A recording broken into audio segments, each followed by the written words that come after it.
game. Let me just very quickly go over here and change that for the next one, because I prefer casting with the game heart overlay. Perfect. Alright, so does that look good? Do we look good? God, it's been a little while since I got to stream off my own PC, so been streaming off, but I didn't do some laptop streams in the hotel and so on until now. Alright, we have SCVs heading across the map from our red Terran player in the bottom right hand corner. This is Cure. Up against the blue Protoss in the top left hand side, we have from Makers Classic. Sprobe coming on in and chasing down an SCV. So yeah, kind of interesting. So did this probe just straight up come and scout this? Yeah, I feel like the probe was on its way over. I'm not sure what this other SCV was coming across the map for. I mean, it kind of felt like the plan was to throw down some barracks and stuff, but yeah, this obviously went very wrong very quick if that was the plan. So I don't really know what to tell you guys about that. Like the SCVs, I mean, the probe kind of went up here and then saw an SCV. Was the SCV maybe trying to get behind the mineral line? Potentially. But it was seen? I don't know, actually. It is interesting, because, again, the second SCV was coming too, and all sorts. Well, there's the side core before the Nexus, which is something that we're very used to seeing nowadays here in the Protoss versus Terran matchup. So, getting that PvT opener with the Nexus now coming in. Back at home, I mean, Brax, Gas, no command center just yet. I mean, things will be a little bit off, because obviously setting two SCVs out so early means it's a lot of lost mining from what you usually have. So while the CC would probably already have started a build, it won't in this case, and I think Q is almost correct to build one on the high ground rather than the low ground. Yes, that slows him down more, but because it's late and because it was Cybercore first, he's only going to have trouble anyways if he builds it. You know, imagine he builds a low ground command center, right? If he builds a low ground command center and it's delayed already, it's just even more time where Classic can be such an annoyance slowing it down with the Adept, etc. So it looks like he just wants to get that finished up and not too much else. Well, this SCV continuing into the upper left-hand side. Does get found by the Adept, so Adept is going to start shading down. Probe is here, obviously sees no command center, so Classic's got to be maybe a little bit concerned. Dropping down Twilight Council, though, doesn't seem like he minds all too much just yet. And while the other Adept coming across, so yeah, it looks as though Classic's kind of pretty happy with the position. Twilight Council just gives him that blink to work with, and yeah, to kind of just go from there, basically. So, setting this up, and the Stalker now coming down the left-hand side. As you see these few Marines trying to dance with the Adept. 2 more Marines about to pop out. So, 5 Marines in total, and with 5 Marines, we're going to be seeing... Again, it's just that number kind of building up here early on, as there's the blink opening from Classic, as we kind of expected at this stage. Starport's going to drop down as well for Q, so giving himself a few opportunities here, giving himself a few options. I mean, it's a very typical setup. The 1-1-1, he's getting the Widow Mine, so maybe a bit of a Widow Mine drop. Maybe he wants to, I mean, maybe he dropped the Marines. Probably not. I think you take the Widow Mines across the map all of the time in this situation. There's no reason to keep Widow Mines at home because of Oracles or anything, so it should just be a Widow Mine drop here early on, as that Starport will finish. Unless he wants to just bypass into some other kind of... I mean, what makes sense, though? Like a Viking right away? No, Medevac is absolutely the best choice right away. Then if you want something else from the Starport, go for that afterwards. That's a nice catch. Adept will go down as those Marines come forwards up the ramp.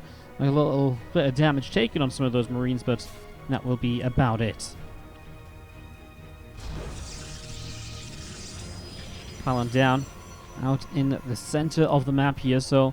Palin coming down the middle. Robo Facility building up as well for Classic, so getting that ready to go. And again, that blink continuing to be chrono boosted out in the main base. And again, there are those Widow Mines going to be setting up to start coming across over to the left-hand side. So, Widow Mines load up, heading over to the left. I'm just going to see a few more Stalkers continuing to pop out in towards the natural expansion. So, again, good few Stalkers joining up. I mean, with Blink finishing, we'll see those wanting to probably take some map control in the next few moments and see what they can do. And those Blink Stalkers are going to be a massive threat to units such as this Raven.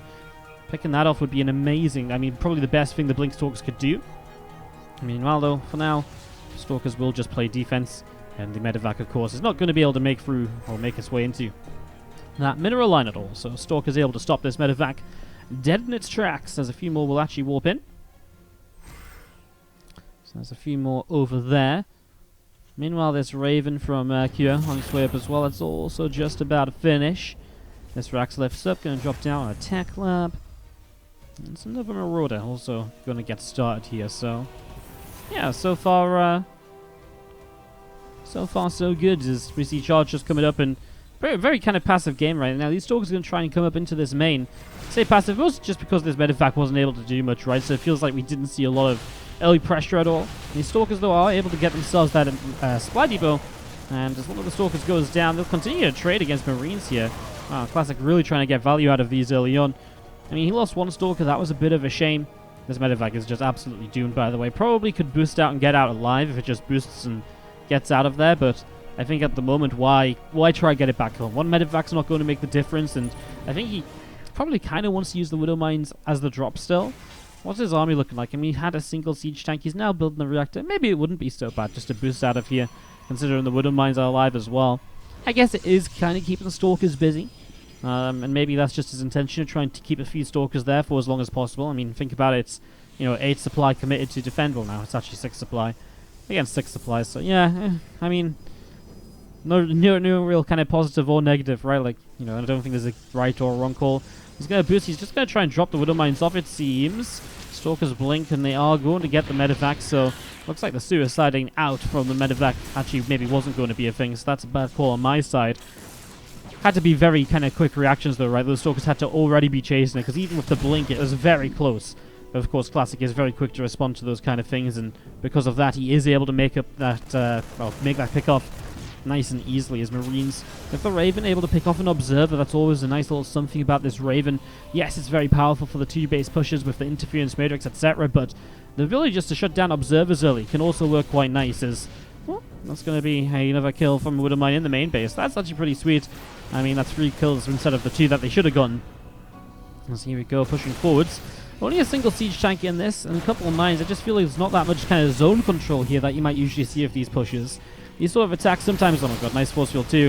I feel like these sort of attacks usually come in with like, 2 or 3 tanks. And then you got a lot of zone control, I would say. As those sentries are in some trouble, by the way. Man, Classic actually maybe being a little bit overextending here. I mean, that's a lot of force fields he already had to drop. He's only really got 1 force field left. The Raven's just going to go for this here. Drops auto turrets down.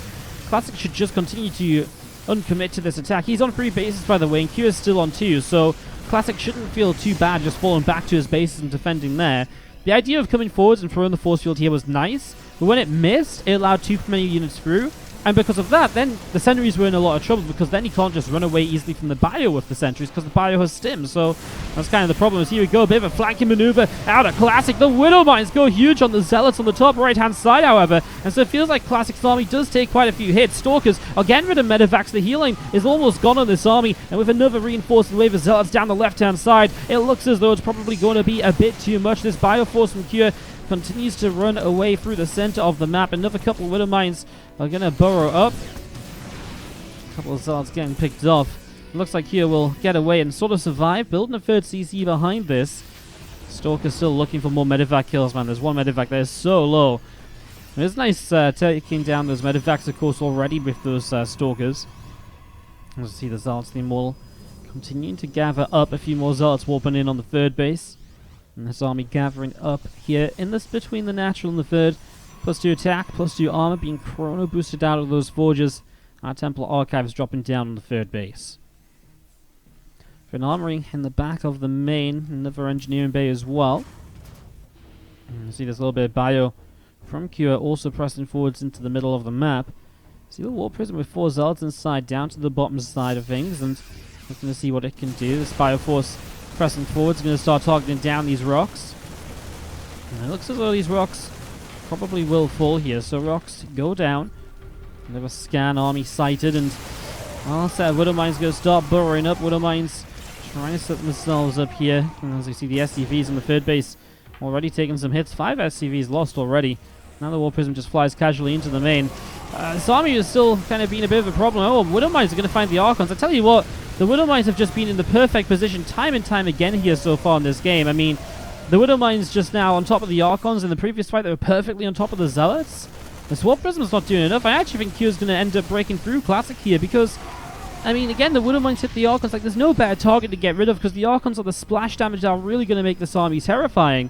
Now about splash damage, I mean, there is Immortals, and it is a lot of Marauders, actually, so Zealot Immortal is actually very good against what currently is here. But overall, I still think that was a very, I mean, probably the best position he could have been in originally there, is that Widow Mine's going to blow up, it's going to get killed, and these units are going to get pushed away. Oh my god, again, there's 2 Widow Mines in this corner here, and because of those 2 Widow Mines, all of the Zealots get blown up, and these Immortals are suddenly so much more easy to pick off.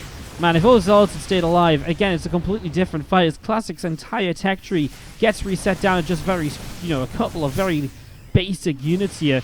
Zealots still charging into the center, but again, I think Classic has to back away. T2 upgrades are great and all, but, I mean, it's just not going to matter here. Like, it's a huge upgrade lead, but if there's just too much from Cure, it's not going to matter, and that's exactly what we're heading to right now. The one thing I will say is that Cure has also had some of his tech reset. He has rebuilt more Widow Mines, but it's not as many as he had before.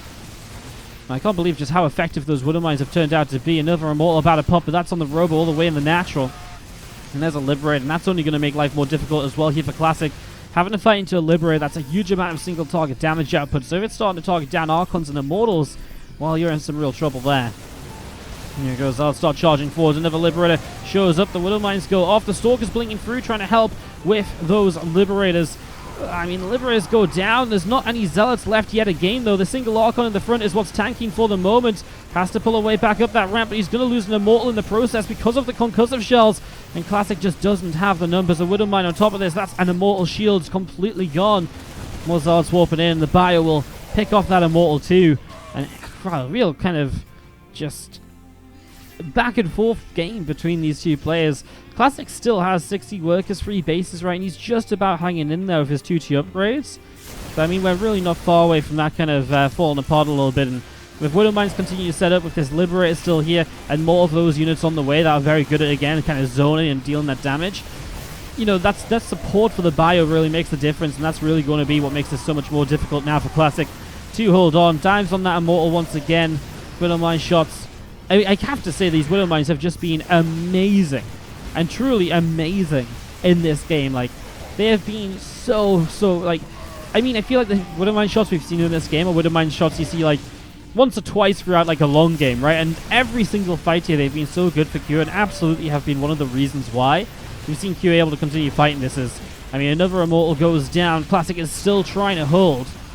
The thing is, 2-2 upgrades are about to be here as well for Q, so he's finally going to have less of an upgrade deficit to have to fight against, and that obviously just makes his life even easier as well. No Immortal in production, just Gateway units warping in, so it's less and less heavy, it's less, it's worse units from Classic now than it was before. He does warp into High Templar, he will get an Archon. Did he get Storm? I think he cancelled Storm because he just needed as much money as he could get, which makes sense, of course. Makes a lot of sense as more Zealots warping in. I'm going to go charging through to the Bio units here. Widow Mine gets picked off as well. Another Pylon gets taken down. 2 more Zealots warping in, and well, this Archon coming around the top side is, again, very hopeful and just will not do enough. The Archon taken down by the Liberators, and Classic really is just trying to stay in this until the very, very end. It's just not really working out for him, as we've seen this Bioforce clean out. That's GG, and Kyo will pick up map number 1. Kyo takes the first game of this best of 3. StarCraft coming up over the next few days, so that's what I'm trying to get in your heads. So once I'm back next week, July is going to be busy, busy, busy. Loads of games, loads of StarCraft. So hit that follow button if you didn't already. Keep an eye out for when we're going live, when we're casting. I'll see you guys and all of that in the future as we get into this, guys. On the top left-hand side, our red Terran player. This is Cure. Up against the Blue Protoss, who is down a map now. Going into King's Cove for map 2. It's Classic. Very exciting. Classic will be one of those players taking part in the Team Liquid map contest tournament.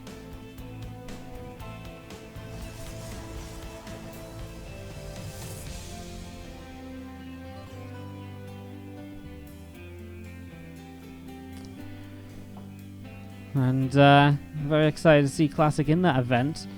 It's going to be fun. Classic hasn't played in one of my tournaments for quite a long time, actually, so it's cool to kind of get him on board for one. And yeah, we'll have a full player list for the TLMC soon. I'm mostly actually struggling getting some European players, so hoping I can figure that out over the next few days. and get something of a response. And yeah, just some confirmations. Reaper on the way up here from Q is about halfway done. As the SCV pops in to the natural expansion nexus, build it up here at the moment. Meanwhile, command center on the natural. Wardy at Home Story Cup Pog. Well, I'm not gonna lie. I'm probably not going to be casting too much at Home Story Cup. They actually, so this is one of this, like, this is gonna sound maybe really sad. They actually offered me to do the B stream at Home Story Cup, like cast the B stream on my channel. My problem with that is, right, I pay for myself to go to Home Story Cup, right? Like I pay like, you know, like 150 euros for a flight, 150 euros for a hotel or whatever. So I pay to go for 4 days, and I really don't pay to go so I can sit and cast for 12 hours a day, right? And so this was a really tough decision for me to make, because while it would be super awesome for me to run the B stream, at the same time, how much do you get out of being the B stream? And I actually talked to Rifkin about it, who did the B stream last time, and he just said it really wasn't worthwhile, because while, you know, because he just didn't get like many subs out of it, he didn't get any donations out of it and stuff like that, because believe it, that always happens when you're a B stream. It's really a thing. It happens in like WCS events too. You get like good viewership but nothing else. So he was just like, yeah, it's not really worthwhile in that regard, like compared to just like, you know, having fun while you're there. So pretty much just gonna have fun while I'm there. It's kind of the plan. Hope TLMC doesn't get buried. TLMC won't get buried. Like we have prime casting time on TLMC. It's gonna be good. It's actually gonna be nice. It means that some days we're just gonna be able to do like double like TLMC into Aces RNG qualifier. It's gonna be super sick, I think. I'm pretty 90% sure. Not completely convinced, but I'm pretty sure that's gonna be the case. What am I in? On the way out of this factory, another barracks dropping down in the main base as well. And this Oracle now heading out onto the map. So Oracle flying around here, and a couple of gates dropping through 4 minutes into game. Openers have once again been pretty standard. Just a single probe lost. Maybe a bit more standard from Pure this time. Obviously not delayed at all. Reaper will see the Oracle, will get killed by the Oracle. Yeah, the Stargate opening 2 Oracles into a Phoenix too. We'll see how many Phoenix he makes, if it's just the one, kind of somewhat defensively. Or I mean, TVP usually make a few more than just the one Phoenix, right? You usually make kind of 3 or 4 at the very least, because then you're very, you know, very able to defend against things and that kind of stuff. So yeah, I can kind of get behind that one as the Oracle's coming out over to the left side. And use Adepts pressing up into the top side of the map as well. Third Nexus starts, no slowing down from Classic, as we've seen a couple Oracles coming in, getting themselves an SCV. Getting the SCVs that are building things as well is very annoying. That's a Widow Mine that will connect. No way. Did he actually get out of that range? It felt like he was in range of the Widow Mine for so long. There we go. The other Widow Mine in the mineral line does get a kill though. He pulls back over the first, and looks like Classic kind of forgot about it. Well, he just wasn't paying attention. At the same time, Adepts in the natural are in some trouble. These Marines actually putting out good damage, and all 3 Adepts go down. 4 SCVs for both Oracles and 3 Adepts is actually not that good for Classic at all. He just lost all of his map control. He just lost all of his Adepts. Like, he just lost everything to kill 4 SCVs, and that is really, really not worthwhile. So, that was pretty sick for Kira. Wow, Kira in a real good position here going into game number 2 then. Already in a 1-0 lead. +1 attack on that engineering bay. That stim pack is about halfway done. Factory in the starport going to be finishing up reactor shortly. It's just getting those reactors completed, as we are going to be seeing the +1 armor charge upgrade. I mean, guess getting set up back at home. Sup, Juvia Loxus 69, how you doing? Thank you so much for the 6-month resub, the half a year. Really do appreciate giving us some love, please, for Juvia and the half-year resub. Much appreciated. Thank you.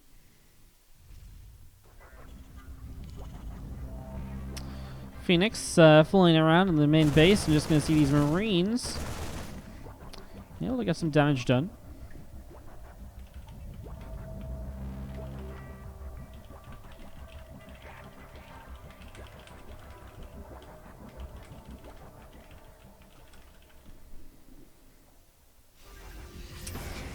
Got a Vex loading up a couple of bio drops, and we do see the Robobay coming down here as well. It's getting that Robobay up and running. 5 more gates coming into play.